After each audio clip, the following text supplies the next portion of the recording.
Muito bem, olá a todos. Estamos começando aqui a parte de monitoria de linguagem C, tá? Estamos lidando aqui com a disciplina Linguagem de Programação do IFBA Campus Santo Amaro, em seu curso de licenciatura. Tá? No comando aqui da disciplina está o professor Leandro da Costa Miranda e eu sou o seu monitor deste semestre. Estamos vendo aqui uma das listas que virão para vocês. Essa lista já existe no ambiente virtual, tá? Ela está aqui pronta para você baixar e tentar fazer as atividades. Dentro dessas atividades eu separei aqui, tá? A questão 6 para a gente responder aqui, tá certo? E a questão 7. Vamos lidar primeiro com a questão 6. Na questão 6, nós já puxamos aqui a parte de código. Vamos entender o que é que ele está pedindo. Na questão 6, tem o seguinte: uma loja de animais precisa de um programa para calcular os custos de criação de coelhos. O custo é calculado com a fórmula custo igual ao número de coelhos vezes 0,70 e observe que estão entre parênteses, tá certo? Mesmo assim, a multiplicação aqui não entraria em conflito com essa outra ação da divisão, mas o que ele está dizendo primeiro é para você colocar entre parênteses o número de coelhos vezes 0,70.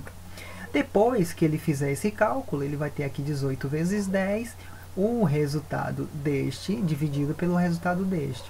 O programa deve ler o valor para a variável n coelhos, ou seja, você vai ter que fazer com que o usuário digite o número de coelhos. E o programa também deve escrever o valor da variável do custo, ou seja, esta variável aqui terá que ser impressa. Vamos para o nosso código então. Colocamos aqui as duas bibliotecas principais, tá? Que a gente costuma usar sempre, que é o stdio.h e o stdlib.h. Observe que nós temos aqui duas variáveis, a variável custo e a variável n coelhos. N coelhos tem que ser inteiro porque ninguém vai dizer, por exemplo, eu tenho 3 coelhos e meio. Então, os números de coelhos serão sempre inteiros, então coloquei aqui o int. O custo ele pode vir com um ponto flutuante também, né? Uma vez que todo esse processo aqui pode trazer resultados com números fracionários. Então, devemos usar o tipo float. Então, vamos na sequência da nossa lógica. Nós precisamos destas duas variáveis e a maioria dos códigos, todos os códigos eu posso até dizer assim, a gente pode discutir isso mais tarde, vão ter o método main, tá? E este método main, ele tem um retorno do tipo inteiro. Você chega aqui e põe aqui no finalzinho o retorno 0, tá certo? Que esse retorno não vai influenciar na nossa lógica. A primeira coisa que você deve fazer é um printf, onde você vai escrever, observe que são aspas duplas, tá certo? Você vai escrever um texto para que o usuário saiba o que fazer. Então, escreva a quantidade de coelhos. E o scanf, também aqui tem aspas duplas, para você identificar o tipo. Aqui você tem o %d, %d quer dizer que ele está preparado para receber um tipo inteiro. Tá? Se fosse um float, seria um %f. Então, observe também que é importante você colocar o i comercial, que está referenciando o endereço de memória da variável coelho. Não esqueça, o i comercial é importante. Na sequência, após aparecer o texto na tela e você digitar o número de coelhos, a gente tem o processamento. Tá? Então, a variável custo vai receber os valores processados, ou seja, o número de coelhos vezes 0,70, depois a divisão aqui pelo resultado que surgir, guarda na variável, e nosso printf, você observa a mesma coisa aqui, né, aspas duplas, e você coloca o texto, o custo esse aqui é mais para a gente não ter problemas na hora da exibição, tá certo? Não é erro de português, não. Então aqui no lugar do %f vai aparecer a variável custo. Então ele está dizendo que está preparado para receber um tipo ponto flutuante. Então a variável custo vai ser impressa aqui quando você visualizar, né, no console. Tá certo então? Observe que se você quiser que fique bonitinho, você pode pular uma linha aqui, tá? É o nosso barra N, tá? É o barra N. Lembrando, pessoal, que esse barra N quer dizer que é para pular a linha, tá certo? Para pular uma linha. Dando sequência, então, você compila, tá certo? Eu sempre costume compilar o seu código e só depois você executar, ou compilar e executar, tá certo? Nessa ordem, compila primeiro, depois executa. Você pode ir aqui, tá? Compilar e executar, ou simplesmente executar. Eu estou usando o CodeBlocks aqui no Linux, também tem versões para Windows, mas nada impede de você usar um outro compilador, tá certo? Você tem o Dev C++, que a maioria das pessoas vão utilizar esta IDE para fazer as suas compilações no sistema operacional Windows, tá certo? Então, vamos colocar aqui o nosso barra N, tá certo? Nosso barra N, vamos compilar e executar.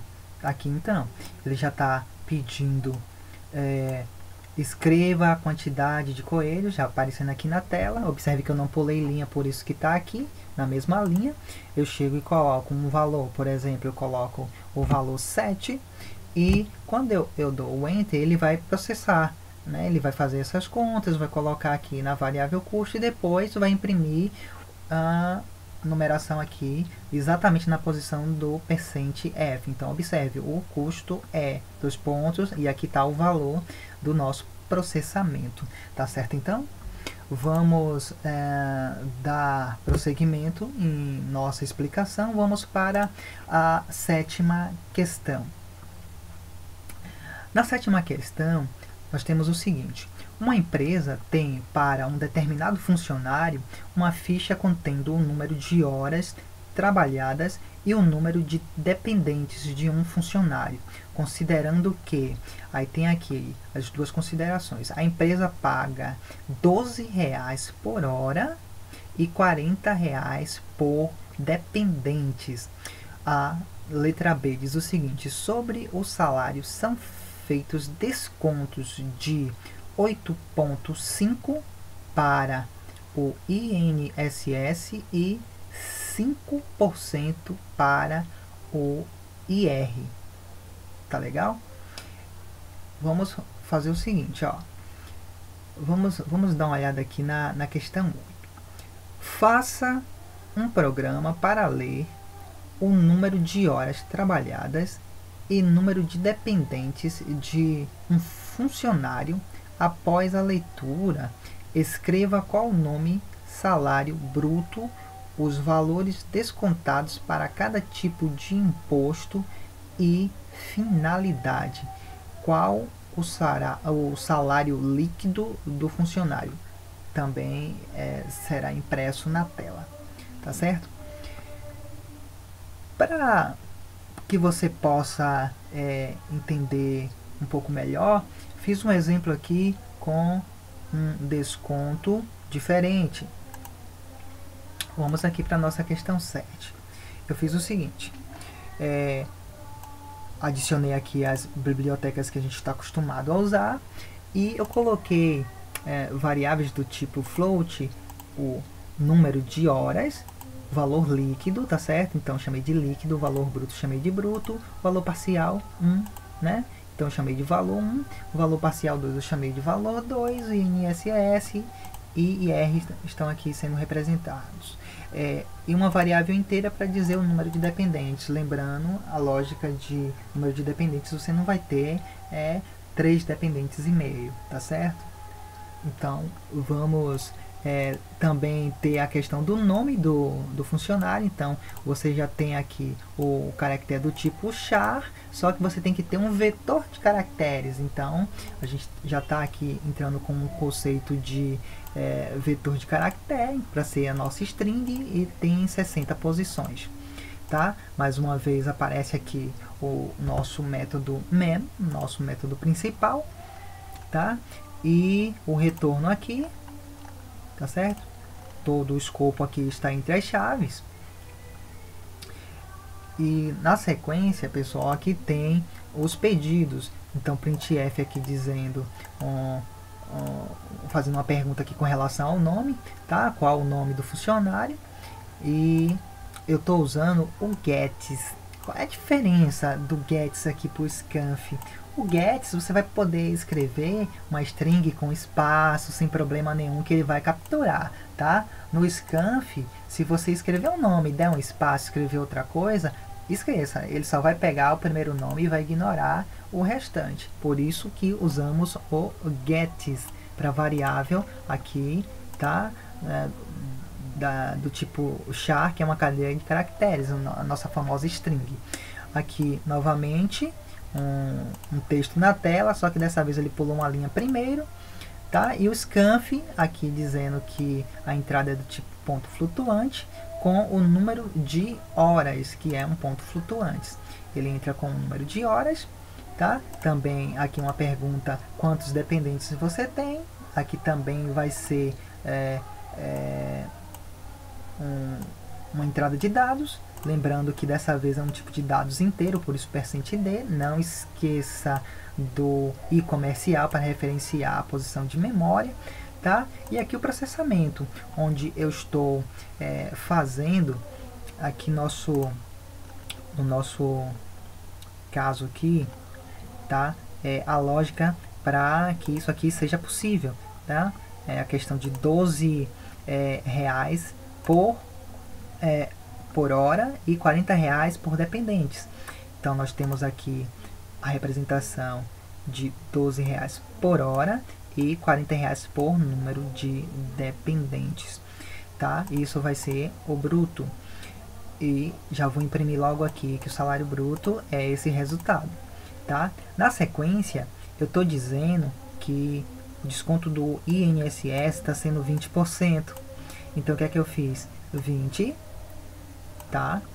Dividido por 100 aqui vai representar os 20%, ou você pode colocar apenas 0,2. Simplesmente isso, bruto vezes 0,2. Então eu vou guardar isso aqui no INSS, tá? E vou pegar o valor bruto e vou diminuir esse INSS. Vou guardar aqui em valor 1, mas o meu INSS está aqui, tá? Então eu vou imprimir o valor do desconto do INSS, esse aqui. Esse é o valor. Na sequência, eu vou tirar o IR de 5%, tá? Então, mesma lógica, tá? 5 aqui dividido por 100, lembrando que você pode fazer outra marcação se você quiser, basta você dividir e colocar ao invés da divisão aqui o resultado, tá? Já coloquei aqui o bruto vezes esse valor, tá? Vai vir para cá, para o IR, e eu vou imprimir aqui o IR nessa posição. Então, o valor que está em IR vai ser impresso aqui, exatamente nessa posição. Então, sairá lá no texto, será descontado X de IR. Tá? Guardei isso aqui, esse resultado. Tá? Peguei o bruto aqui, diminuí esse imposto, guardei aqui no valor 2, tá certo? Para facilitar a nossa vida. Então, o que foi o bruto menos lá o INSS eu guardei aqui, e o bruto menos o IR eu guardei aqui, tá? Aqui eu já vou fazer qual é o líquido, ou seja, qual é o salário líquido. Então, o valor que sobrou lá em valor 1 mais o valor que sobrou em valor 2. E aí eu coloquei aqui em líquido e estou imprimindo, né? Seu salário líquido é %F, que quer dizer que vai imprimir o que tem na variável líquido. Para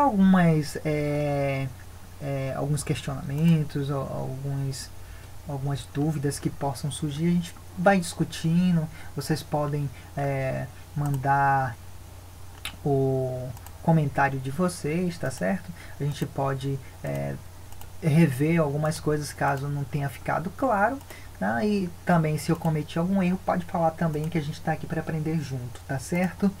Um abraço a todos e até breve.